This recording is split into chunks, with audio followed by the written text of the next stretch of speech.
నమో వెంకటేశాయ. అకృతాత్మ సుదుర్దర్శ సుకృతాత్మ సుఖాదర్శ గోవింద గోవింద. అరాకరాగ్రాయ దురాసదారయే ధరాధరాభాయ ధరాధరాయ చ చరాచరాచారకరాయ కుర్మహే వరాహరూపాయ వరాయతే నమః అని జగజ్జన్మస్థితిలయ కారణమైన శ్రీనివాస పరమాత్ముని భక్తిగా నమస్కరించుకుంటూ శ్రీశుకుల వారు ఉపదేశం చేసిన శ్రీమద్భాగవత మహాగ్రంథం యొక్క అధ్యయన కార్యక్రమాన్ని ప్రారంభించుకుందాము. ప్రారంభంలో యథాప్రకారం ఆచార్యుల వారితో కలిసి ప్రార్థనా శ్లోకాలను చదువుకుని ఈ కార్యక్రమానికి శుభారంభం చేసుకుందాం. శ్రీ గురు ప్రార్థనా. గురుర్బ్రహ్మా గురుర్విష్ణుః గురుర్దేవో మహేశ్వరః గురుః సాక్షాత్ పరం బ్రహ్మ తస్మై శ్రీ గురవే నమః. శ్రీనివాస ప్రార్థనా. వరాభయదహస్తాయ వరారోహ ప్రియాయ చ వరాహచలవాసాయ శ్రీనివాసాయ తే నమః. అథ సంకల్పః. శ్రీమదాదివరాహ క్షేత్రే విరాజమానస్య నిత్యశుద్ధ బుద్ధ ముక్త స్వభావస్య లీలాగృహీత విగ్రహస్య శ్రీ పద్మావతీ జానేః అనుగ్రహేణ అస్మాకం సర్వేషాం బుద్ధిశుద్ధ్యర్థం విద్యాభివృద్ధ్యర్థం భక్తి జ్ఞాన వైరాగ్యాది తదనుకూల సర్వసంపత్ సమృద్ధ్యర్థం శ్రీ పరమేశ్వర ప్రీత్యర్థం శ్రీమద్భాగవత పాఠం కరిష్యామహే. అస్య శ్రీమద్భాగవత స్తోత్ర మహామంత్రస్య నారద ఋషిః బృహదీ ఛందః శ్రీకృష్ణః పరమాత్మా దేవతా బ్రహ్మ బీజం భక్తిశక్తిః జ్ఞానవైరాగ్యే కీలకం అస్మాకం శ్రీమద్భగవత్ప్రసాద సిద్ధ్యర్థే పాఠే వినియోగః.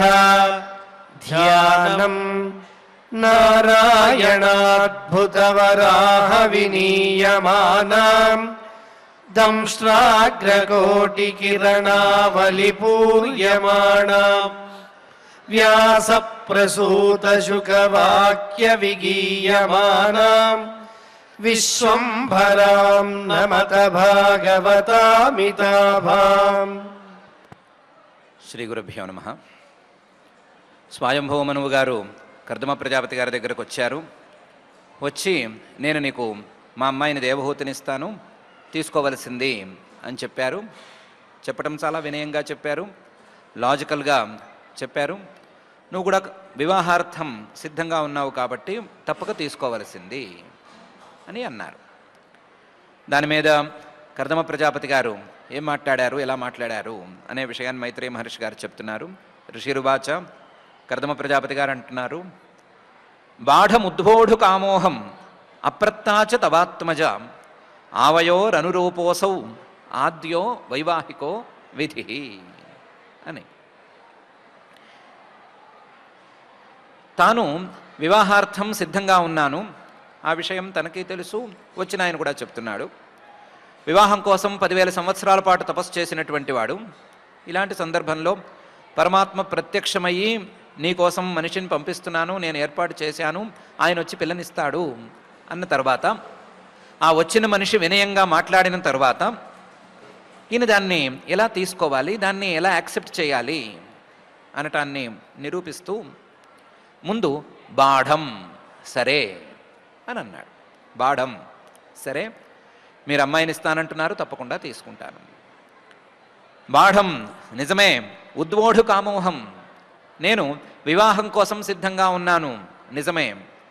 అప్రత్తాచ తవాత్మజ, మీ అమ్మాయి దేవహూతిని ఇంతవరకు కనీసం మీరు ఎవరికి ఇస్తానని మాట కూడా ఇవ్వలేదు.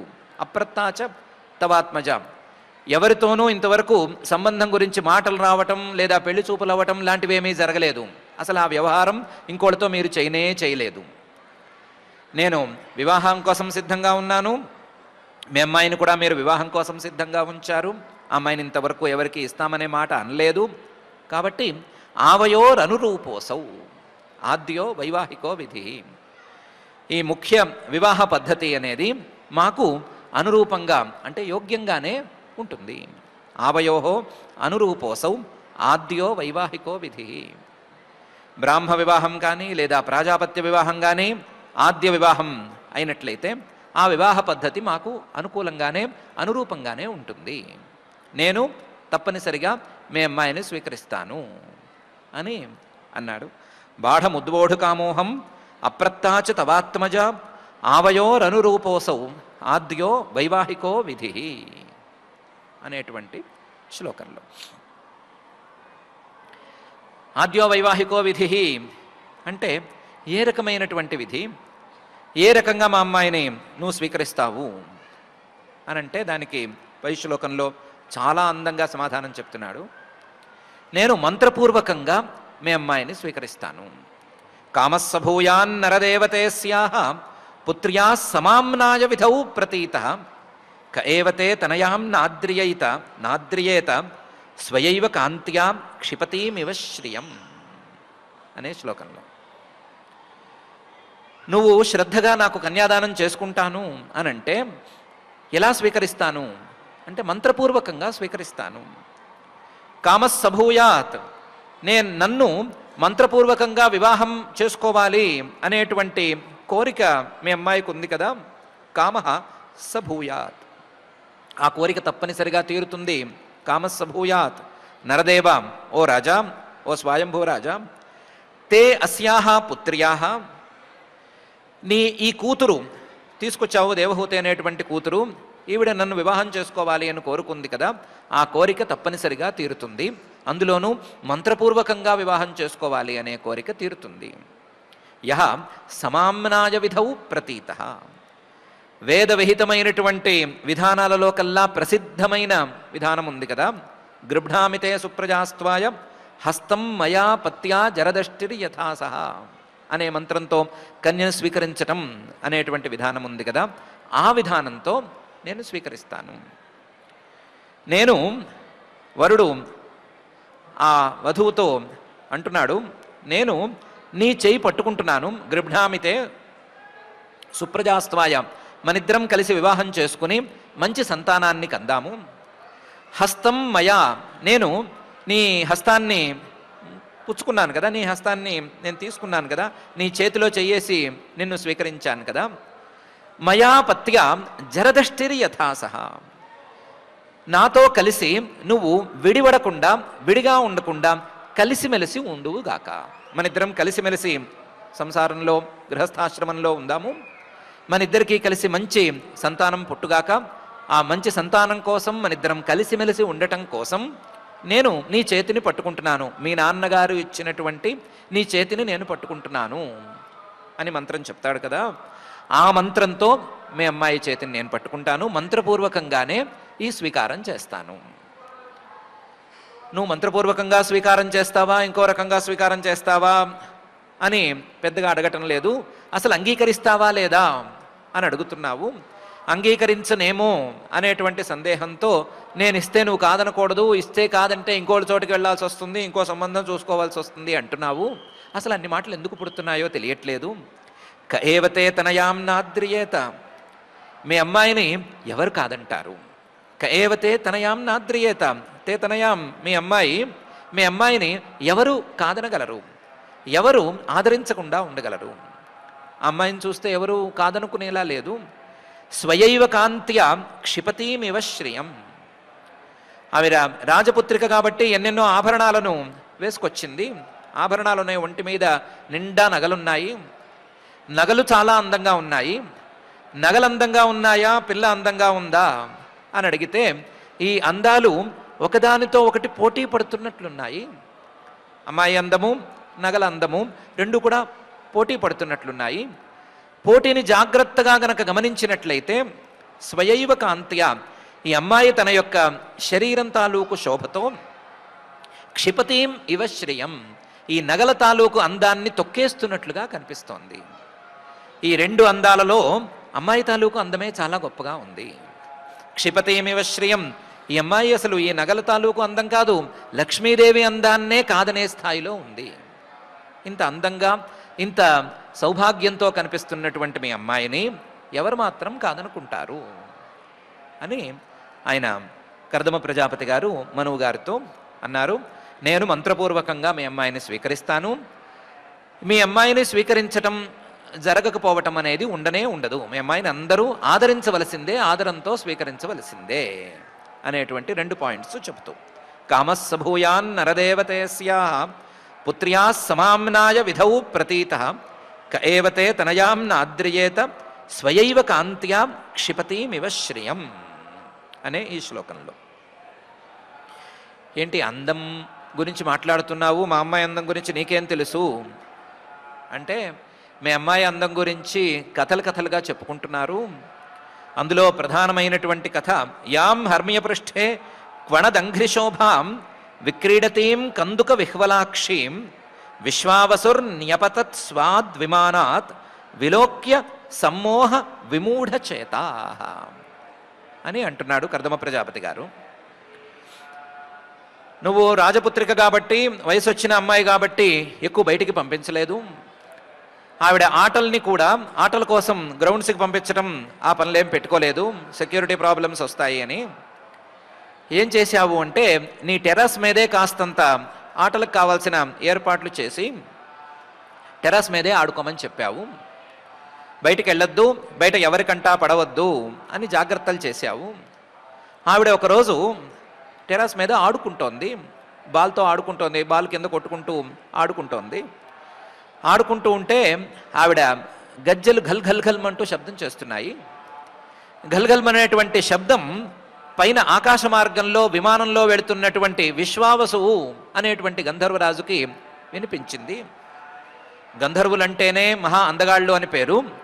అందం మాకే సొంతం అనేటువంటి అహంకారం వాళ్ళకి చాలా ఎక్కువ అనే పేరు. అలాంటి విశ్వావసువు నేనే అందగాడిని, అసలు అందం అంటే మా గంధర్వ జాతిదే అనుకునేటువంటి విశ్వావసువు ఈ గల్గల్ అనే శబ్దం అందంగా వినిపిస్తోంది, ఎక్కడి నుంచి వినిపిస్తోంది అని ఒకసారి విమానం నుంచి తొంగి చూశాడు.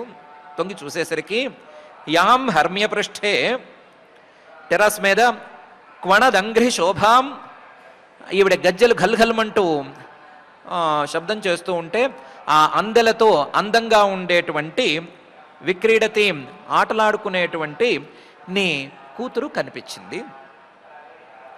ఆయన ఈవిడ్ని చూశాడే కానీ నీ కూతురు మాత్రం ఆయన్ని చూడలేదు. ఎందుకంటే కందుక విహ్వలాక్షి ఆవిడ కళ్ళన్నీ కూడా తాను ఆడుకునేటువంటి బంతి మీదే ఉన్నాయి. తాను తల పైకెత్తి చూడనే లేదు. విశ్వావసువు గారును మాత్రం విమానం నుంచి చూశాడు. చూసినవాడు విశ్వావసువు, ఆ గంధర్వరాజు అందమే మాది అని అనుకునేటువంటి వాడు విశ్వావసువు న్యపతత్ స్వాద్విమానాత్ ఇంత అందం ఇక్కడ ఎవరు పోతపోశారు అనే ఆతృతతో ఇంకా చూడాలి, ఈవిడేదో తలకాయ వంచుకునుంది, ఆడుకుంటోంది, కదులుతోంది, మొత్తం చూద్దాము అని ఆ కిటికీ నుంచి వంగి చివరికి ఆ విమానంలోంచి కిందకు పడిపోయాడు అని చెప్పుకుంటున్నారు. విశ్వావసు న్యపతత్ స్వాద్విమానాత్ విలోక్య సమ్మోహ విమూఢ చేతా. అంతటి విశ్వావసువు గంధర్వ ప్రముఖుడు ఎలా విమానం నుంచి పడిపోయాడు అంటే మీ అమ్మాయిని దూరంగా చూస్తేనే విలోక్య సమ్మోహ విమూఢ చేతా, ఒక సమ్మోహం లాంటిది మీదకు వచ్చేసింది. ఆ సమ్మోహంతో ఆయనకి తెలివే పనిచేయలేదు. విమానంలో ఆ కిటికీలోంచి ఎక్కువ వంగితే కిందకి పడిపోతాము, బ్యాలెన్స్ తప్పుతుంది అని కూడా మతి పనిచేయలేదు. మతి చెడిపోయి విమానం నుంచి కిందకు కూడా పడిపోయాడు అని కథల కింద చెప్పుకుంటున్నారు. అలాంటి దేవహూతి అందాన్ని గురించి గంధర్వులే గొప్పగా భావించేటువంటి అందం కంటే కూడా ఎక్కువ గంధర్వులనే సమ్మోహపరిచేటువంటి స్థాయిలో ఉండేటువంటి అందాన్ని గురించి ఏమని చెప్పాలి. కాబట్టి నాకు కూడా మీ అమ్మాయి గురించి తెలుసు అని యాం హర్మ్యపృష్ఠే క్వణదంఘ్రి శోభాం విక్రీడతీం కందుక విహ్వలాక్షీం విశ్వావసుర్న్యపతత్ స్వాద్విమానాత్ విలోక్య సమ్మోహ విమూఢ చేతా అని అంటున్నాడు. ఇది ఎక్కడో మా రాజప్రాసాదంలో జరిగింది నీకెలా తెలిసింది అనేటువంటి తెలివి తక్కువ ప్రశ్న మనువు గారైతే కర్దమ ప్రజాపతి గారిని అడగరు. ఎందుకంటే కర్దమ ప్రజాపతి గారు ఎలాగో యోగసిద్ధుడు కాబట్టి, యోగసిద్ధుడికి తెలియని అంశం అనేది ఉండనే ఉండదు కాబట్టి, ఎక్కడ ఏం జరిగినా సరే ప్రత్యక్షంగా కళ్ళతో చూసినంత స్పష్టంగా చూడగలడు కాబట్టి ఆయన చూసిందే చెప్పవచ్చు. లేదా ఎవరైనా పెద్ద మనుషులు చూసిన వాళ్ళు విశ్వావసువో మరొకరో గంధర్వుడో ఇంకొకళ్ళైనా చెప్పి ఉండొచ్చు. ఈయనకి తెలిసింది నిజము, అక్కడ జరిగింది నిజము కాబట్టి మనువు గారికి కూడా ఈ విషయంలో ఏ ప్రశ్న రాలేదు.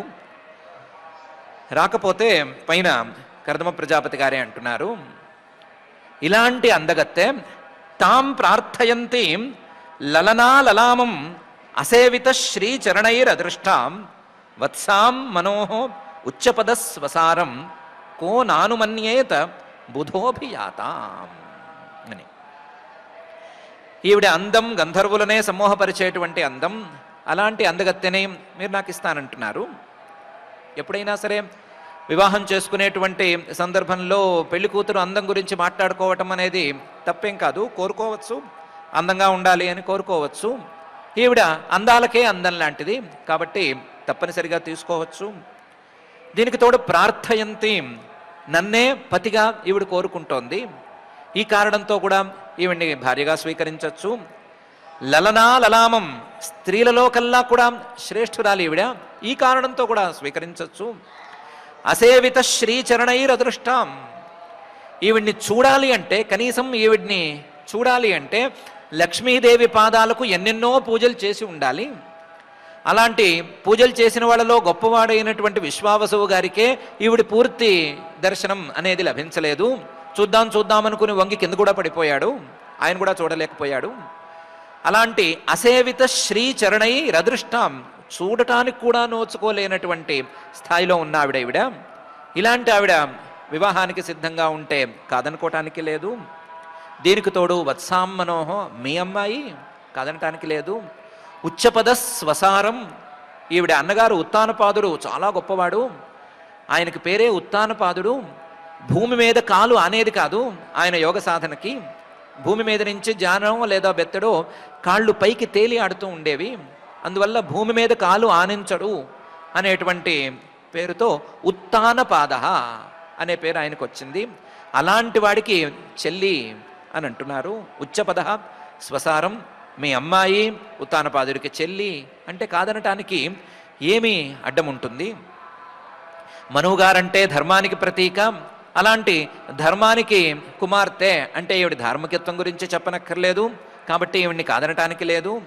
ఉచ్చపద స్వసారం అంటే ఉత్తానపాదుడు యోగసిద్ధికి ప్రతీక, అలాంటి వాడి చెల్లెలు అంటే గనక యోగ సాధన గురించి ప్రతిగా చెప్పుకోనక్కర్లేదు. అలాంటి పిల్లని కాదనటానికి ఏం లేదు. వీటన్నిటికీ తోడు అభియాతాం, తనంతట తాను నన్ను వెతుక్కుంటూ వచ్చేసింది మీతో కలిసి. ఇంత తనంతట తాను వెతుక్కుంటూ వచ్చినటువంటి ఈ పెళ్లి కూతురిని కోమా నానుమన్యేత బుధ, తెలివైనవాడు, తెలిసినవాడు, పండితుడు ఎవరు ఒప్పుకోరు, ఎవరు కాదనుకుంటారు. కాబట్టి నేను కూడా ఈవిడ్ని పెళ్లి చేసుకోవటానికి సంసిద్ధం అని చెప్పాడు. ఈవిడ అందగత్తె కాబట్టి, అలాగే నన్నే కోరుకుంటోంది కాబట్టి, లలనాలనామం స్త్రీలలో కల్లా శ్రేష్ఠురాలు కాబట్టి, లక్ష్మీదేవికి పాద పూజలు చేయని వారికి కనీసం దృష్టికి కూడా ఆనదు కాబట్టి, అలాగే మీ అమ్మాయి కాబట్టి, ఉత్తానపాదుడి చెల్లెలు కాబట్టి, నా కోసం ఇంతదాకా వచ్చేసింది కాబట్టి, మీరు తీసుకొచ్చారు కాబట్టి ఈవిడ్ని నేను చేసుకోవటం ఖాయం అని స్పష్టంగా తాం ప్రార్థయంతీం లలనా లలామం అసేవిత శ్రీచరణైరదృష్టాం వత్సాం మనోరుచ్చపద స్వసారం కో నానుమన్యేత బుధోభియాతాం అని అన్నాడు. అందువల్ల అతో భజిష్యే సమయేన సాధ్వీం యావత్తేజో బిభృదయాదాత్మనో మే అతో ధర్మాన్ పారమహంస్య ముఖ్యాన్ శుక్లప్రోక్తాన్ బహుమన్యే అవిహింస్రాన్ అని చెప్పాడు. అతో భజిష్యే, నేను తప్పనిసరిగా మీ అమ్మాయిని పెళ్లి చేసుకుంటాను. బట్ వన్ కండిషన్, ఒక కండిషన్ ఉంది. సమయేన, ఒక నియమం ఉంది, ఆ నియమం ప్రకారం చేసుకుంటాను. పెళ్లి చేసుకోవడానికి నియమాలేం లేవు, ఎందుకంటే సాధ్వి, ఈవిడ చాలా సాధ్వి కాబట్టి, మంచి అమ్మాయి కాబట్టి పెళ్లి చేసుకోవడానికి అభ్యంతరం లేదు. కానీ ఒక కండిషన్ అయితే ఉంది. ఎందుకంటే ఏం కండిషన్ అంటే, నేను గృహస్థాశ్రమంలో కొంతకాలం పాటు మాత్రమే ఉంటాను. ఎంతకాలం పాటు ఉంటాను అంటే, యావత్ తేజో బిభ్రుయాదాత్మనః మే, నా యొక్క సంతానం కలిగేంత వరకు, నాకు ఎంత సంతానం అనేది రాసిపెట్టి ఉందో అంత సంతానం కలిగేంత వరకు నేను గృహస్థాశ్రమంలో ఉంటాను. యావత్ తేజ ఇయం బిభ్రయాత్ ఆత్మనః మే, నాకు సంతానం కలుగుతుంది కదా, ఆ సంతానాన్ని ఈవిడ ఎంతకాలం మోస్తుందో అంతవరకు ఉంటాను. ఇక మీద నాకు సంతానం కలగదు అనే నిశ్చయం కలిగిపోయిన తరువాత నేను వెళ్ళిపోతాను. ఎక్కడికి వెళ్ళిపోతాను? అతో ధర్మాన్ పారమహంస్య ముఖ్యాన్ శుక్ల ప్రోక్తాన్ బహుమన్యే అవిహింస్రాన్. ఆ తరువాత నేను పరమహంస ధర్మాలను పాటించడానికి సన్యాసాశ్రమ స్వీకారార్థం వెళ్ళిపోతాను. అతో ధర్మాన్ పారమహంస్య ముఖ్యాన్, ఆ ఆశ్రమాన్నే ఎందుకు నేను తీసుకుంటాను అంటే, ఇక మీద జ్ఞానం కోసం ప్రయత్నం చేయాలి అని అనుకున్నాను. మా తండ్రి గారు చెప్పినట్లుగా సంతానార్థం గృహస్థాశ్రమ స్వీకారం చేయాలి అనే విషయం మీద పట్టుగా ఉన్నాను. సంతానం కలిగిన తర్వాత మాత్రం నేను జ్ఞానం కోసం ప్రయత్నం చేయాలి అనే సంకల్పంలో ఉన్నాను. సంతానం కోసం గృహస్థాశ్రమం ఉన్నట్లుగానే సంతానం తరువాత జ్ఞానం కోసం ప్రయత్నం చేయాలి అని శుక్ల ప్రోక్తాన్, సాత్వికమూర్తి అయినటువంటి పరమాత్మే చెప్పి ఉన్నాడు. అందులోనూ బహుమన్యే అవిహింస్రాన్, హింసతో సంబంధం లేనటువంటి, ఏ ప్రాణిని హింసించటానికి అవకాశమే లేనటువంటి సన్యాసాశ్రమాన్ని, ఏ ప్రాణితోనూ హింసా సంబంధం పెట్టుకోకుండా దయతోనూ అభయంతోనూ ఉండటం అనేది సన్యాసాశ్రమంలో ప్రధానం అని ఆ పరమాత్మ నాకు చెప్పాడు. ఆ చెప్పినటువంటి సన్యాసాశ్రమాన్ని తరువాత నేను స్వీకరిస్తాను. ఆ తర్వాత దాన్నే గొప్పగా భావించి దాన్నే పట్టుకుంటాను, ఈ గృహస్థాశ్రమాన్ని విడిచిపెట్టేస్తాను. ఇది నా కండిషన్ అని చెప్పాడు. అతో భజిష్యే సమయేన సాధ్వీం యావత్ తేజో బిభ్రయాద్ ఆత్మనో మే అతో ధర్మాన్ పారమహంస్య ముఖ్యాన్ శుక్ల ప్రోక్తాన్ బహుమన్యే అవిహింస్రాన్ అనే ఈ శ్లోకంలో. అదేమయ్యా, మీ తండ్రి గారు నిన్ను గృహస్థాశ్రమం తీసుకోమన్నారు కదా, ఒకసారి పెళ్లి చేసుకున్న తర్వాత ఇంకా అక్కడి నుంచి పోగలిగింది ఏముంటుంది? మీ నాన్నగారు నిన్ను గృహస్థాశ్రమ స్వీకారం చేయమన్నారు అంటే గృహస్థాశ్రమంలోనే ఉండిపోమని కదా అర్థం. అలాంటప్పుడు మధ్యలో వదిలిపెట్టి సన్యాసం తీసుకుంటానంటావేంటి నువ్వు అని అడిగితే దానికి చెప్తున్నాడు, మా నాన్నగారు కాదు, మీ నాన్నగారు కాదు, ఎవరి నాన్నగారైనా సరే, అందరికీ నాన్నగారు పరమాత్మ. ఆ పరమాత్మే ఈ క్రమాన్ని మనకు చెప్పాడు. యతో భవద్విశ్వమిదం విచిత్రం సంస్థాస్యతే యత్ర చ వావతిష్ఠతే ప్రజాపతీనాం పతిరేషమహ్యం పరం ప్రమాణం భగవాన్ అనంతః అని. ఆ పరమాత్మ నుంచి యతో భవద్విశ్వమిదం విచిత్రం, ఈ విచిత్రమైనటువంటి విశ్వం మొత్తం పుట్టుకొచ్చింది కదా. సంస్థాస్యతే యత్ర చ, ఈ విశ్వం మొత్తం తిరిగి ప్రళయకాలంలో ఆయనలో కలిసిపోతుంది కదా. యత్ర చ వా అవతిష్ఠతే, ఈ విశ్వం, ఈ సృష్టి ఉన్నంతకాలం కూడా ఆయనలోనే నిలిచి ఉంటుంది కదా. ఇలా జగజ్జన్మస్థితి లయ కారణమైనటువంటి ఆ పరమాత్మ ప్రజాపతీనాం పతి, ప్రజాపతులందరికీ కూడా పతి, పైవాడు, పై స్థాయివాడు. ఏషః మహ్యం పతి, నాకు కూడా ఆయనే పతి. మా తండ్రి గారైనటువంటి బ్రహ్మగారికి కూడా ఆయనే పతి, నాకు కూడా ఆయనే పతి. మహ్యం పరం ప్రమాణం భగవాన్ అనంతః, ఆద్యంతాలు లేనటువంటి ఈ జగజ్జన్మస్థితి లయ కారణమైనటువంటి ఆ పరమాత్మ నాకు పరమ ప్రమాణం. ఆ పరమ ప్రమాణమైనటువంటి పరమాత్మ నాకు వచ్చి చెప్పిన మాట ఏంటి? కృత్వా దయాంచ జీవేషు దత్వా చాభయం ఆత్మవాన్ మయ్యాత్మానం సహ జగత్ ద్రక్ష్యస్యాత్మని చాపిమాం అని చెప్పాడు. 21వ అధ్యాయంలోని 31వ శ్లోకంలో. ఆయన ఏం చెప్పాడు? గృహస్థాశ్రమంలో ఉండి నీ తోటి ప్రాణుల మీద దయను చూపిస్తూ ఎక్కడికో ఒకప్పటికి ఈ గృహస్థాశ్రమం నుంచి సన్యాసాశ్రమానికి మరలి ప్రాణులకి అభయాన్ని ప్రసాదించు. అలా ప్రసాదించినట్లయితే గనక క్రమక్రమంగా జ్ఞాన మార్గంలో నీకు తత్వజ్ఞానం అబ్బుతుంది. తత్వజ్ఞానం అబ్బితే గనక నీకు నా జ్ఞానం అందుతుంది అని చెప్పాడు. ఆ దారిలో ఉండమనే నాకు చెప్పాడు, కానీ గృహస్థాశ్రమాన్నే పట్టుకుని వెళ్ళాడమని చెప్పలేదు. నాకే కాదు, ఎవరికీ చెప్పలేదు. ఎవరికైనా సరే రుణాని త్రీణ్యపాకృత్య మనోమోక్షే నివేశయేత్ అనే చెప్పాడు. వారి వారి బాధ్యతలను పూర్తి చేసుకుని వారి వారి లౌకిక అలౌకిక బాధ్యతలను రెండింటినీ పూర్తి చేసేసుకుని వాళ్ళు మోక్షం కోసం ప్రయత్నాన్ని పునఃప్రారంభించుకోవాలి అనే చెప్పాడు. నాకు అదే చెప్పాడు, అందరికీ అదే చెప్పాడు. ఆయన చెప్పిందే నేను స్వీకరిస్తాను. మా తండ్రి గారు గృహస్థాశ్రమాన్ని స్వీకరించమన్నారు, దాన్నే పట్టుకుని వెళ్ళాడమని అయితే చెప్పలేదు. పరమాత్మ మాత్రం వచ్చి దాన్ని పట్టుకుని వెళ్ళాడవద్దు అని ప్రత్యేకించి చెప్పాడు. అందువల్ల సంతానం కలిగేంత వరకు నేను గృహస్థాశ్రమంలో ఉంటాను, సంతానం కలిగిన తర్వాత మాత్రం నేను సన్యాసానికి వెళ్ళిపోతాను అని స్థిరంగా చెప్పాడు. యతోభవద్ విశ్వమిదం విచిత్రం సంస్థాస్యతే యత్ర చ వావతిష్ఠతే ప్రజాపతీనాం పతిరేషమహ్యం పరం ప్రమాణం భగవాన్ అనంతః అనే ఈ శ్లోకంలో. ఒప్పుకున్నవాడు చక్కగా ఒప్పుకున్నాడు, బాఢమ్మను ఒప్పుకున్నాడు. ఒప్పుకున్నవాడు మీ అమ్మాయి చాలా అందగత్తే అన్నాడు. దానితో పాటుగా మీ అమ్మాయి చాలా యోగ్యురాలు అన్నాడు. మీ అమ్మాయిని కాదనటానికి ఏ కారణమూ లేదన్నాడు. తప్పకుండా స్వీకరిస్తానంటున్నాడు. కానీ సంతానం కలిగిన తర్వాత మాత్రం గృహస్థాశ్రమంలో ఉండను, నా దారి నేను చూసుకుంటాను అని అంటున్నాడు. మరి ఇలాంటి సందర్భంలో పైన ఏం జరిగింది అనే విషయాన్ని మైత్రేయ మహర్షి గారు చాలా చక్కగా చెప్తున్నారు. మైత్రేయ ఉవాచ స ఉగ్రధన్వన్ నియదేవాబభాషే ఆసీచ్య తూష్ణీం అరవిందనాభం ధియోపగృహ్ణన్ స్మిత శోభితేన ముఖేన చేతో లులుభే దేవహూత్యా అనే శ్లోకంతో ప్రారంభించి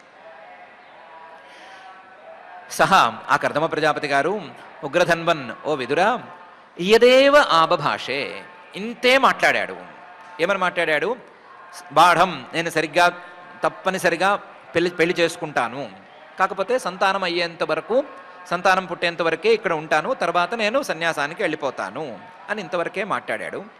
ఇయదేవ ఆబభాషే మాట్లాడి ఆసీచ్ఛ తూష్ణీం, ఇంకా మాటలు లేకుండా మాట్లాడకుండా ఊరుకుండిపోయాడు. ఆసీచ్ఛ తూష్ణీం. అలా ఊరుకున్నవాడు ఏం చేశాడు? ఒక్కసారి మనసులో అరవిందనాభం ధియా ఉపగృహ్ణన్, పద్మనాభుడైనటువంటి ఆ పరమాత్మని, శ్రీమన్ మహావిష్ణువుని ఒకసారి మనసులో తలుచుకున్నాడు. ఆ తలుచుకున్నవాడు తలుచుకున్నట్లుగానే అలాగే ఊరుకుండిపోయాడు. ఏ నమ్మకంతో మొదలుపెట్టాడు అంటే పరమాత్మ పంపించిన సంబంధం అని మొదలుపెట్టాడు. ఏ నమ్మకంతో మాట్లాడాడు అంటే పరమాత్మ నన్ను ఇలా నడుచుకోమని చెప్పాడు అనేటువంటి నమ్మకంతో మాట్లాడాడు. తన్మే ప్రమాణం అని కూడా చెప్పాడు కదా. ఆ ప్రమాణం అని చెప్పినటువంటి పద్మనాభుణ్ణే మనసులో ధ్యానిస్తూ కూర్చున్నాడు. అరవిందనాభం ధియా ఉపగృహ్ణన్. కానీ పైకి మాత్రం స్మిత శోభితేన ముఖేన, చిరునవ్వుతో అందంగా ఉండేటువంటి ముఖంతో అలా ఊరికే కూర్చున్నాడు, నవ్వుతూ కూర్చున్నాడు. మనసులో మాత్రం పరమాత్మని స్మరించుకుంటూ కూర్చున్నాడు. ఇలా ఆయన స్మరించుకుంటూ కూర్చుంటే మామూలుగా మిగతా వాళ్ళందరూ భయపడిపోవలసినటువంటి సందర్భంలో, అదేంటి పెళ్లి చేసుకుంటానంటున్నాడు కానీ సంతానం కలిగిన తర్వాత ఇంట్లో ఉండనంటున్నాడు, ఇలాంటి సంబంధం మనకెందుకు, ఈ సంబంధం చెప్పినవాడెవడు అని అక్కడికక్కడ కాల్తో భూమిని తన్ని లేచిపోవలసినటువంటి సందర్భంలో చేతో లులుభే దేవహూత్యా, దేవహూతి గారి మనస్సంతా కూడా అంతవరకు కర్దమ ప్రజాపతి గారిని ఎంత కోరుకుందో అంతకంటే ఎక్కువ స్థాయిలో కోరుకోవటం మొదలుపెట్టింది. అంతవరకు దేవహూతి గారికి కేవలం కర్దమ ప్రజాపతి గారిని పెళ్లి చేసుకోవాలి అనే కోరికే ఉండేది. ఇప్పుడు మాత్రం లులుభే, లోభం అనేది ఏర్పడింది. కోరిక కంటే కూడా ఎక్కువ స్థాయిలో ఏర్పడింది. ఇలాంటి పతి నాకు కావాలి. ఎలాంటి పతి కావాలి? అంటే అసలు గృహస్థాశ్రమం ఏంటి, తర్వాత సన్యాసాశ్రమం ఏంటి, గృహస్థాశ్రమంలో ఏం చేయాలి, సన్యాసాశ్రమంలో ఏం చేయాలి, మానవుడిగా పుట్టినందుకు ఏం సాధించాలి, అసలు మనం పెళ్లి ఎందుకు చేసుకోవాలి, ఎవరిని చేసుకోవాలి, పెళ్లి చేసుకునే వాళ్ళలో ఉండేటువంటి క్వాలిటీస్ ఏముండాలి అనే విషయాల్లో అన్నిట్లోనూ ఈయనకి చాలా క్లారిటీ ఉంది. ఇంత క్లారిటీ ఉన్నవాడిని నేను ఎలా మిస్ అవ్వాలి, ఎందుకు మిస్ అవ్వాలి, ఎలా మిస్ అవుతాను అనేటువంటి అభిప్రాయంతో ఆవిడ కోరిక ఇంకా తారాస్థాయికి చేరుకుపోయింది.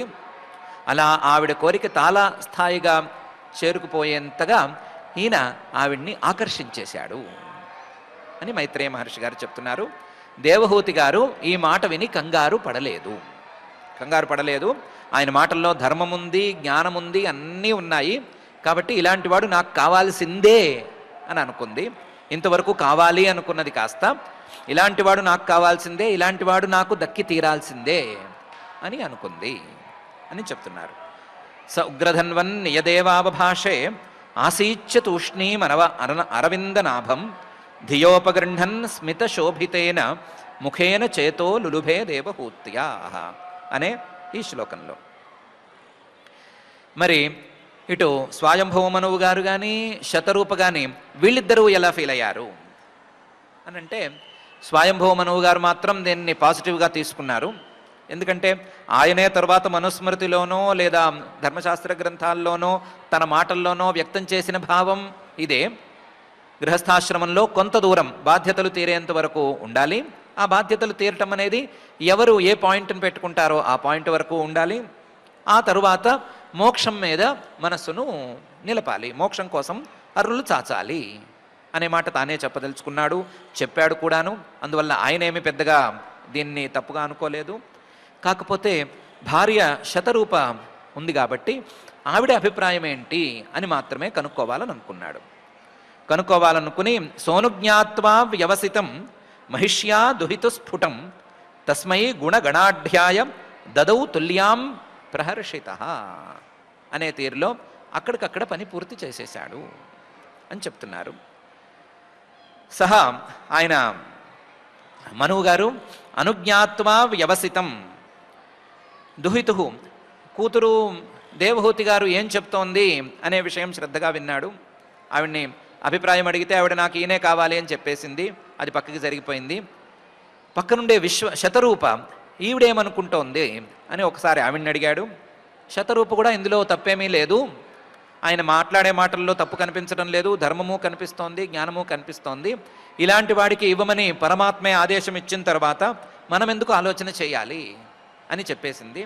అందువల్ల శతరూప తాలూకు నిశ్చయం కూడా వ్యవసితం నిశ్చయం కూడా చక్కగానే ఉంది అని ఆయన కూడా కనిపెట్టి కూతురు అదే మాట మాట్లాడుతోంది, తన భార్య అదే మాట మాట్లాడుతోంది, తన మనసులో కూడా ఇదే అభిప్రాయం ఉంది. కాబట్టి తస్మై గుణగణాఢ్యాయ దదౌ, గుణగణాలతో అలలారుతున్నటువంటి కర్దమ ప్రజాపతి గారికి అక్కడికక్కడ తన కూతుర్ని ఇచ్చేశాడు. తస్మై గుణగణాఢ్యాయ దదౌ.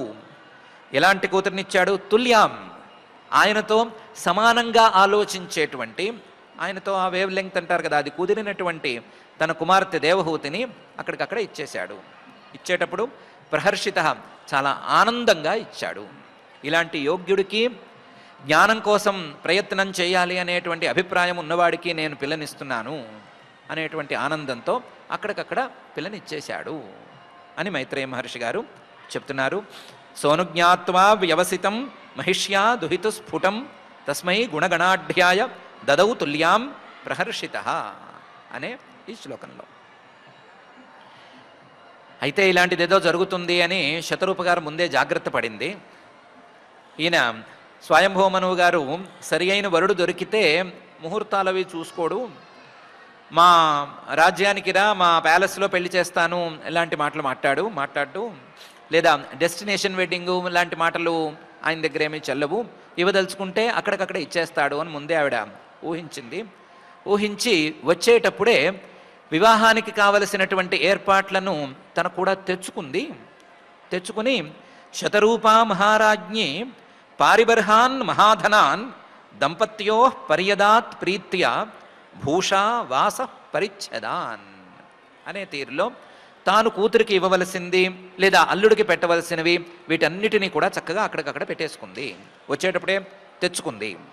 శతరూపా మహారాజ్ఞి, ఆవిడ సామాన్యురాలు కాదు, మహారాణి. ఆవిడ మహారాణి అంటే రాజుగారు ఏం ఆలోచిస్తున్నాడు, ఆయన తీరు ఎలా ఉంటుంది, ఆయన పనితీరు ఎలా ఉంటుంది అని జాగ్రత్తగా గమనించుకుని దానికి తగ్గట్లుగా ముందే ఏర్పాట్లతో ఉండేటువంటి ఆవిడ.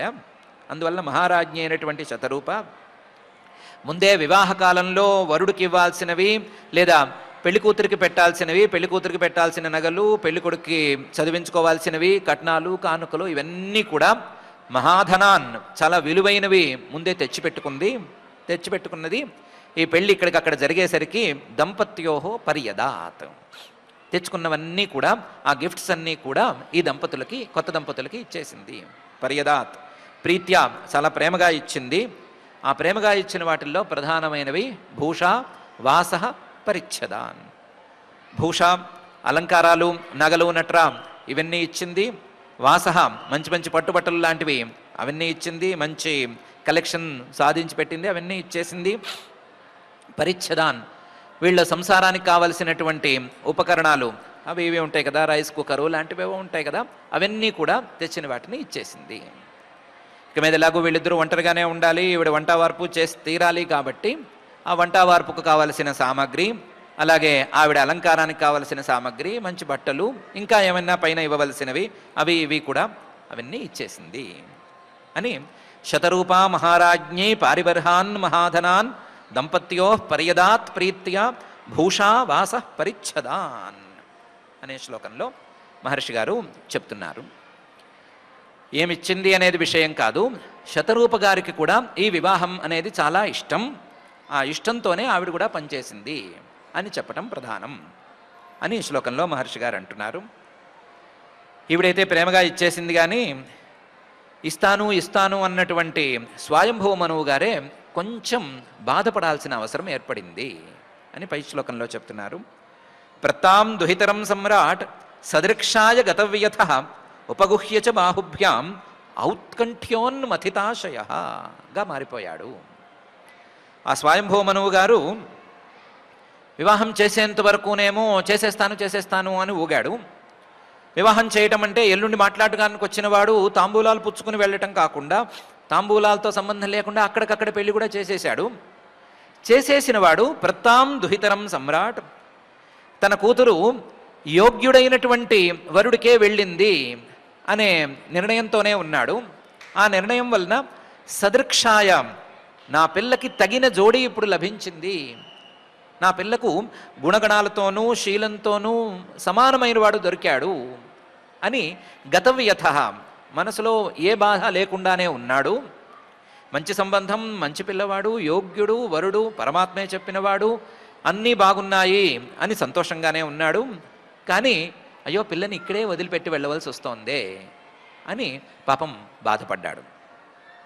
ఆ బాధని తట్టుకోలేక ఉపగుహ్యచ బాహుభ్యాం, పిల్లని దేవహూతిని రెండు చేతులతోనూ కౌగిలించుకున్నారు. తన కౌగిల్లో ఆవిడ్ని తీసుకుని ఔత్కంఠ్యోన్మథితాశయ, పిల్లని వదిలిపెట్టి వెళుతున్నాను, ఇంతకాలం అల్లారు ముద్దుగా పెంచుకున్నటువంటి పిల్లని ఈరోజు పెళ్లి చేసి ఈయనకి ఇచ్చి వెళ్ళిపోతున్నాను అనేటువంటి చిన్న బాధతో లోపలంతా ఒక రకమైన ఉత్కంఠత, అలజడి అనేది రేగగా, దాంతో మనసంతా కూడా కలిచివేసినట్లు అయిపోగా మనసంతా చెదిరిపోయి పాపం ఆవిడ్ని గట్టిగా కావలించుకుని కాస్తంత ఏడ్చాడు కూడాను అని మహర్షి గారు ప్రతాం దుహితరం సమ్రాట్ సదృక్షాయ గతవ్యథ ఉపగుహ్యచ బాహుభ్యాం ఔత్కంఠ్యోన్మథితాశయ అనే ఈ శ్లోకంలో మొదలు పెడుతున్నారు.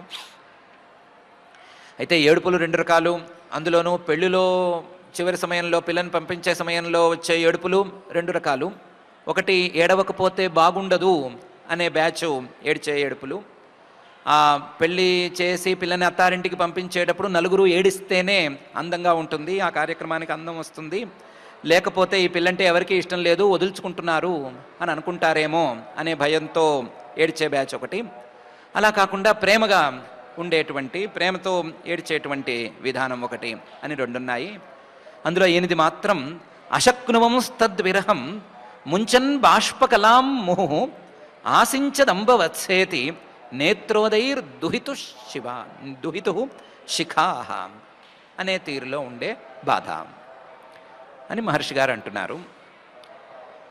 పెళ్లి చేయాలని అనుకున్నాడు, పెళ్లి చేశాడు, కానీ వదిలిపెట్టి వెళ్ళటం మాత్రం ఆయనకి ఇష్టం లేకపోయింది. అశక్నువం తద్విరహం, ఇంతకాలం పెంచుకున్న అమ్మాయిని విడిచిపెట్టి ఉండటం అనేది ఆయన ఆ క్షణాన్ని జీర్ణించుకోలేకపోయాడు, దాన్ని భరించలేకపోయాడు. అశక్నువం తద్విరహం, ఆ విరహాన్ని, తన కూతుర్ని విడిచిపెట్టి ఉండటాన్ని జీర్ణించుకోలేక ముంచన్ బాష్పకలాం ముహు, అంతటి మహారాజు గారు, అంతటివాడు, 5 పిల్లల తండ్రి, ఆయన కూడా అక్కడికక్కడ ఏడ్చేశాడు. ఏడవటం అంటే బోరున ఏడవటం అని కాదు, కళ్ళలోంచి నీళ్లు కారిపోయినాయి. ముంచన్ బాష్పకలాం ముహు, కళ్ళలో నీళ్లు కార్చేశాడు. ఆ కార్చేటప్పుడు అంబా వత్స అని పిలిచాడు, అమ్మా తల్లి అని పిలిచాడు. నిన్ను విడిచిపెట్టి ఉండాల్సి వస్తోంది, నిన్ను ఇక్కడే వదిలేయాల్సి వస్తోంది, నీకు పెళ్ళైపోయింది, నిన్ను ఇక మీద నేను చూడలేనేమో అని తన బాధనంతా, తన విరహ బాధనంతా వెళ్ళగక్కాడు. వెళ్ళగక్కుతూనే ఉన్నాడు, మాట్లాడుతూనే ఉంది. తన కన్నీళ్లతో ఆవిడ కురులు మొత్తం తడిసేలా బాధపడ్డాడు. స్వయంభూమనువు గారి కన్నీళ్లకి దేవహూతి గారి తల మొత్తం తడిసిపోయింది. ఆ స్థాయిలో బాధపడ్డాడు.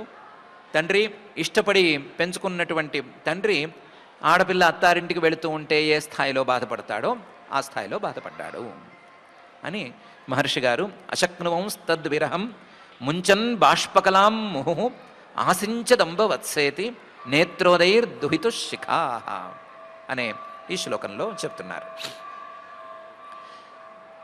ఇది ఎక్కువ కాలం సాగడానికి వీల్లేదు.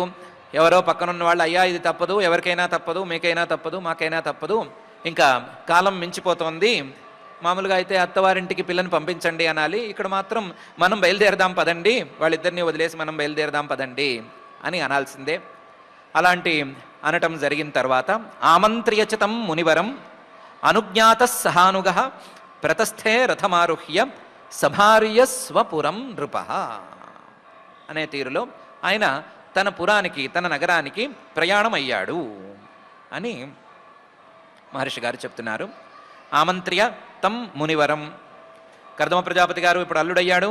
అల్లుడైనటువంటి కర్దమ ప్రజాపతి గారికి చెప్పాల్సిన మాటలన్నీ చెప్పారు. అయ్యా, మా అమ్మాయిని జాగ్రత్తగా చూసుకో, మేము చిన్నప్పటి నుంచి బంగారంలా పెంచుకున్నాము, నువ్వు కాస్త జాగ్రత్తగా చూసుకో, అమ్మాయి ఏమైనా చిన్న చిత్తగా తప్పులు చేసినా పట్టించుకోవద్దు అని చెప్పాల్సిన మాటలు ఏవో చెప్పారు. చెప్పి ఇంకా మేము బయలుదేరుతాం అని అన్నారు. కర్దమ ప్రజాపతి గారు కూడా ఒప్పుకోవాల్సి వచ్చింది. ఆమంత్ర్య తం మునివరం, కర్దమ ప్రజాపతి గారు ఒప్పుకున్న తర్వాత అనుజ్ఞాత, ఆయన అనుమతి లభించిన తర్వాత సహానుగ ప్రతస్థే, తనతో ఎంతమంది వచ్చారో అంతమందిని తీసుకుని ఆయన బయలుదేరాడు, ఒక దేవహూతిని తప్ప. దేవహూతికి పరిచారకులను కూడా పెద్దగా అట్టిపెట్టినట్టు లేదు. సహానుగ ప్రతస్థే, అందరితో కలిసి బయలుదేరాడు. రథమారుహ్య, తాను ఎక్కి వచ్చినటువంటి రథం ఉంది కదా, ఆ రథాన్నే ఎక్కి బయలుదేరాడు. సభార్య, భార్యతో సహా బయలుదేరి వెనక్కి వచ్చేశాడు. 4 రోజులు ఉండి అమ్మాయికి వంటావార్పుల్లో సహాయం చేసి వస్తాను అని శతరూప గారు కూడా అనలేదు. ఈయన కూడా అలా ఉండి రమ్మని అనలేదు. అత్తవారింట్లో దిగబెట్టినట్టుగా దిగబెట్టేశారు, అయిపోయింది. వీళ్ళిద్దరూ సభార్య స్వపురం నృప, తన నగరానికి ఈయన తిరిగి వచ్చేయడానికి ప్రయాణం కట్టాడు అని ఆమంత్ర్య తం మునివరం అనుజ్ఞాత సహానుగ ప్రతస్థే రథమారుహ్య సభార్య స్వపురం నృప అనే ఈ శ్లోకంలో మహర్షి గారు చెప్తున్నారు. ఎందుకంత అర్జెంటు, ఏమంత హడావిడి ఉంది, 4 రోజులు ఉండే వెళ్ళి ఉండొచ్చు కదా అంటే కాదు, ఈయనకి ఎప్పటికప్పుడు సంరక్షణ బాధ్యతలు అనేవి ఉన్నాయి. ఈయన రాజుగారు పాలకుడు కదా, కాబట్టి తన బాధ్యతలను నిర్వర్తించటానికి ఆయన తిరిగి మళ్ళవలసి వచ్చింది అనే విషయాన్ని సూచనప్రాయంగా చెబుతూ ఉభయో ఋషికుల్యాయా సరస్వత్యా సురోధసో ఋషీణాం ఉపశాంతానాం పశ్యన్నాశ్రమ సంపదగా ఆయన ప్రయాణం చేసి తన నగరానికి తిరిగి వచ్చేశాడు అని చెప్తున్నారు. సరస్వతీ నదీ తీరంలో ఈ బిందు సరోవరం ఉంది. బిందు సరోవరం ఉన్నటువంటి ప్రాంతంలో కర్దమ ప్రజాపతి గారు ఉన్నారు అని చెప్పుకున్నాము. ఈ స్వయంభూమనువు గారు అక్కడి నుంచి ప్రయాణం కట్టేసరికి సరస్వతీ నదీ తీరంలో ఆయన ప్రయాణం చేయవలసి వచ్చింది. ఆ సరస్వతీ నది అనేది ఋషికుల్య. ఋషులు ఈ సరస్వతీ నదికి ఇటు అటు రెండు వైపులా కూడా ఆశ్రమాలను నిర్మించుకుని ఆ ఆశ్రమాల్లో ఉంటూ నిరంతరం సరస్వతీ నదిలో స్నానాలు చేసుకుంటున్నారు. అందువల్ల దీనికి ఋషికుల్య అని పేరు. ఋషులు వాడుకునేటువంటి నది అనే పేరుంది. లేదా ఋషి కులాలే వాడుకునేటువంటి నది అని పేరు ఉంది. ఈ ఋషికులాలు వాడుకునేటువంటి ఈ సరస్వతీ నదీ తీరానికి యువతల వైపు అవతల వైపు సురోధసోహో ఉభయోహో, తీరానికి ఇటుపక్క అటుపక్క రెండు వైపులా కూడా ఎన్నెన్నో ఆశ్రమాలున్నాయి, ఋషుల ఆశ్రమాలున్నాయి. ఆ ఋషీణాం ఉపశాంతానాం, కేవలం శమదమాదులే ప్రధానంగా కలిగినటువంటి ఋషులు ఎంతోమంది అక్కడ ఆశ్రమాలను కట్టుకుని ఉంటున్నారు కదా. ఆ ఋషుల యొక్క ఆశ్రమ సంపదలని, అంటే ఆశ్రమంలో ఉండేటువంటి విశేషాలను పశ్యన్ను చూసుకుంటూ ఈయన బయలుదేరాడు. రెండు వైపులా ఆశ్రమాలే ఉన్నాయి. ప్రతి ఆశ్రమం దేనికి దానికి ప్రత్యేకంగా ఉంది. ఆ ప్రత్యేకంగా ఉండేటువంటి ప్రతి ఆశ్రమాన్ని, దాని తాలూకు సంపదలను ఈయన చూసుకుంటూ, వీళ్ళకి ఏమైనా మనం ఏమైనా చేయవలసిన పని ఉందా, వీళ్ళకి ఏమైనా ఇబ్బందులు ఉన్నాయా, మనం ఏమైనా తీర్చగలమా, మన పాలనలో బాధ్యతగా రక్షణలో భాగంగా ఏమైనా చేయాల్సినవి ఉన్నాయా అని చూసుకుంటూ ఆయన తన బాధ్యత అనేటువంటి దృష్టితో మరలి రావలసి వచ్చింది. మరలి ఆయన తిరిగి తన చోటికి ప్రయాణం అయిపోయాడు అని ఉభయో ఋషికుల్యాయా సరస్వత్యా సురోధసోహో ఋషీణాం ఉపశాంతానాం పశ్యన్నాశ్రమ సంపద అనే ఈ శ్లోకంలో మహర్షి గారు చెప్తున్నారు.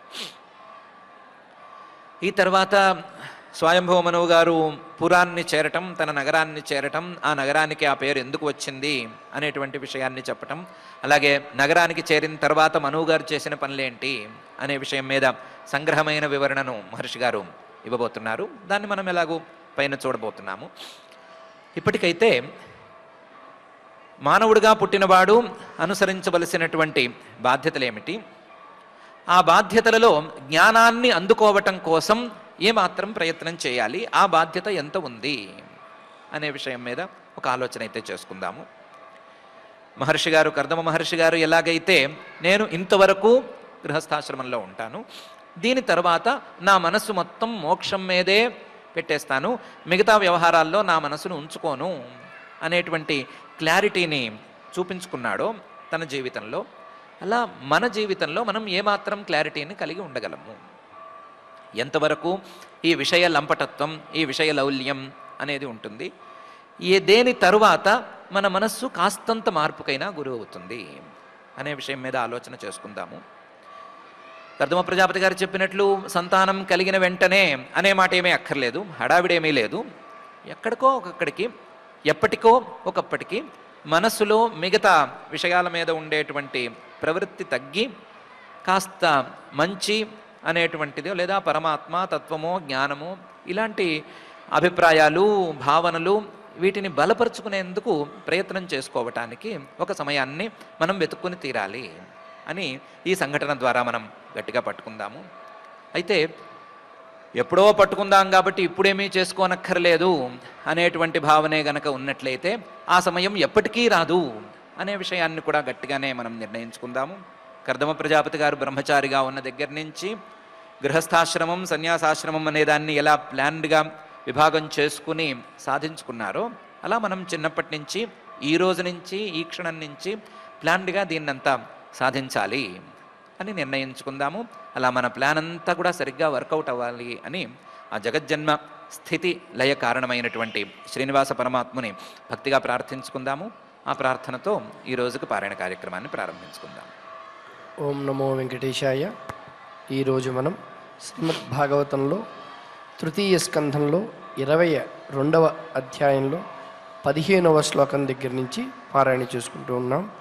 अथ अथ श्रीमद्भागवते श्रीमद्भागवते पारमहंस्यां संहितायां पारमहंस्यां संहितायां तृतीयस्कन्धे तृतीयस्कन्धे द्वाविंशाध्याये द्वाविंशाध्याये श्लोकाः ऋषिरुवाच ऋषिरुवाच बाढमुद्वोढुकामोऽहम् बाढमुद्वोढुकामोऽहम् अप्रत्ता च तवात्मजा अप्रत्ता च तवात्मजा आवयोरनुरूपोऽसौ आवयोरनुरूपोऽसौ आद्यो वैवाहिको विधिः आद्यो वैवाहिको विधिः कामः स भूयान्नरदेवते स्याः कामः स भूयान्नरदेवते स्याः पुत्र्याः समाम्नाय विधौ प्रतीतः पुत्र्याः समाम्नाय विधौ प्रतीतः क एव ते तनयाम्नाद्रियेत क एव ते तनयाम्नाद्रियेत स्वयैव कान्त्या क्षिपतीमिव श्रियम् स्वयैव कान्त्या क्षिपतीमिव श्रियम् यां हर्म्यपृष्ठे क्वणदङ्घ्रिशोभाम् यां हर्म्यपृष्ठे क्वणदङ्घ्रिशोभाम् विक्रीडतीं कन्दुकविह्वलाक्षीम् विक्रीडतीं कन्दुकविह्वलाक्षीम् विश्वावसुर्न्यपतत्स्वाद्विमानात् विश्वावसुर्न्यपतत्स्वाद्विमानात् विलोक्य सम्मोहविमूढचेताः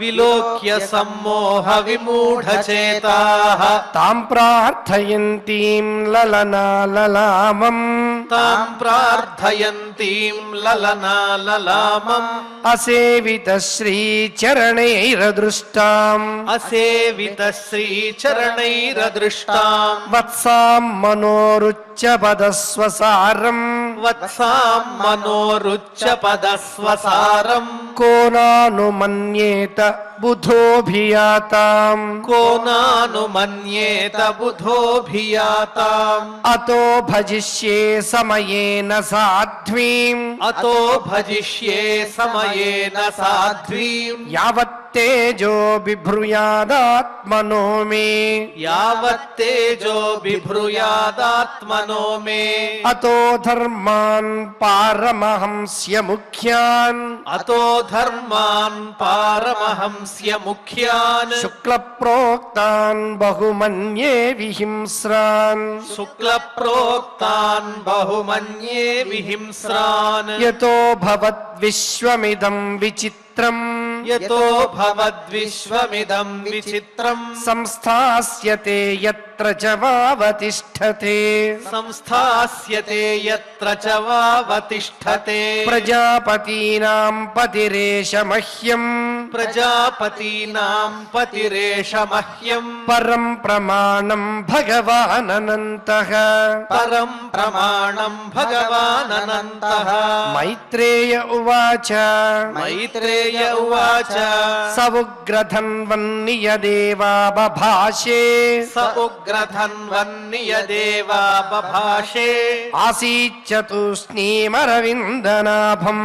आसीच्चतूष्णीमरविन्दनाभम् धियोपगृह्णन् स्मितशोभितेन धियोपगृह्णन् स्मितशोभितेन मुखेन चेतो लुलुभ्या देवहूत्याः मुखेन चेतो लुलुभे देवहूत्याः मुखेन चेतो लुलुभे देवहूत्याः मुखेन चेतो लुलुभे देवहूत्याः सोऽनुज्ञात्वा व्यवसितम् सोऽनुज्ञात्वा व्यवसितम् महिष्या दुहितुस्फुटम् महिष्या दुहितुस्फुटम् तस्मै गुणगणाढ्याय तस्मै गुणगणाढ्याय దదౌ తుల్యాం ప్రహర్షితః దదౌ తుల్యాం ప్రహర్షితః శతరూపా మహారాజ్ఞీ శతరూపా మహారాజ్ఞీ పారిబర్హాన్ మహాధనాన్ పారిబర్హాన్ మహాధనాన్ దంపత్యోః పర్యదాత్ ప్రీత్యా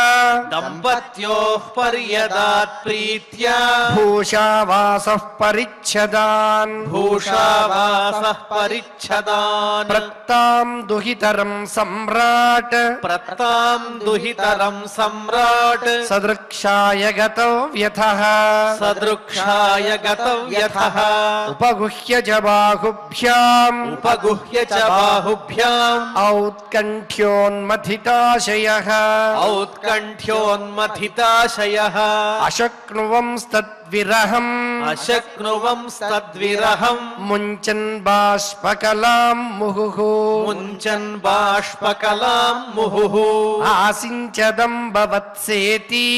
ఆసించదంబవత్సేతి నేత్రోదైర్దుహితుశిఖాః నేత్రోదైర్దుహితుశిఖాః ఆమంత్ర్యతం మునివరం ఆమంత్ర్యతం మునివరం అనుజ్ఞాతః సహానుగః అనుజ్ఞాతః సహానుగః ప్రతస్థే రథమారుహ్య ప్రతస్థే రథమారుహ్య సభార్యస్వపురం నృపః సభార్యస్వపురం నృపః ఉభయోర్ఋషికుల్యాయాః ఉభయో ఋషికుల్యాయాః సరస్వత్యాः సురోధసోః సరస్వత్యాः సురోధసోః ఋషీణాముపశాంతానాం ఋషీణాముపశాంతానాం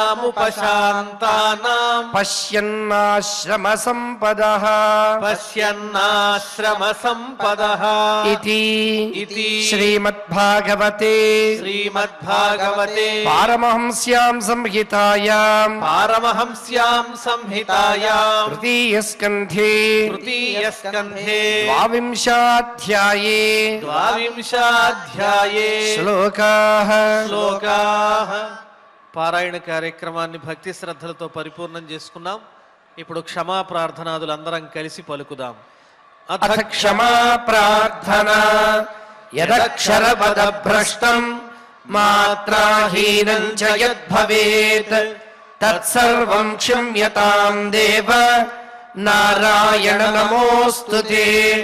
అథ భగవత్ సమర్పణం కాయేన వాచా మనసేంద్రియైర్వా బుద్ధ్యాత్మనా వా ప్రకృతే స్వభావాత్ కరోమి యద్యత్ సకలం పరస్మై నారాయణాయేతి సమర్పయామి. అథ లోకక్షేమ ప్రార్థనా సర్వే భవంతు సుఖినః సర్వే సంతు నిరామయాః సర్వే భద్రాణి పశ్యంతు మా కశ్చిద్ దుఃఖభాగ్ భవేత్. అథ మంగళం శ్రియః కాంతాయ కళ్యాణ నిధయే నిధయేర్థినాం శ్రీవేంకట నివాసాయ శ్రీనివాసాయ మంగళం. పనేసియా మెరిడియన్ హాస్పిటల్స్ ప్రతి సామాన్యుడికి అందుబాటులో అంతర్జాతీయ వైద్య ప్రమాణాలతో వైద్యం, 24 గంటల అంబులెన్స్ సర్వీసుతో పాటు అత్యవసర సేవలతో ఏర్పాటైన చికిత్సా విభాగం. మా దగ్గర గుండె సంబంధిత, మూత్రపిండ, కాలేయ, కంటి జబ్బులకు, మోకాళ్ల శస్త్ర చికిత్సతో పాటు కోవిడ్-19, బ్లాక్ ఫంగస్ వంటి వైరస్లకు, అన్ని రకాల ఆరోగ్య సమస్యలకు నమ్మకమైన అత్యాధునిక వైద్య చికిత్సను అందిస్తున్న హాస్పిటల్ పనేసియా మెరిడియన్ హాస్పిటల్స్. మీ ఆరోగ్య సమస్య ఏదైనా ఇప్పుడు పరిష్కారం సాధ్యం. సంపూర్ణ ఆరోగ్యం కోసం సంప్రదించండి Panacea Meridian hospitals. Opposite Bheeramguda కమాన్, RC Puram, Sangareddy district. Pin code 502032. సంప్రదించాల్సిన ఫోన్ నెంబర్ 0845524177 మరియు 7893757770.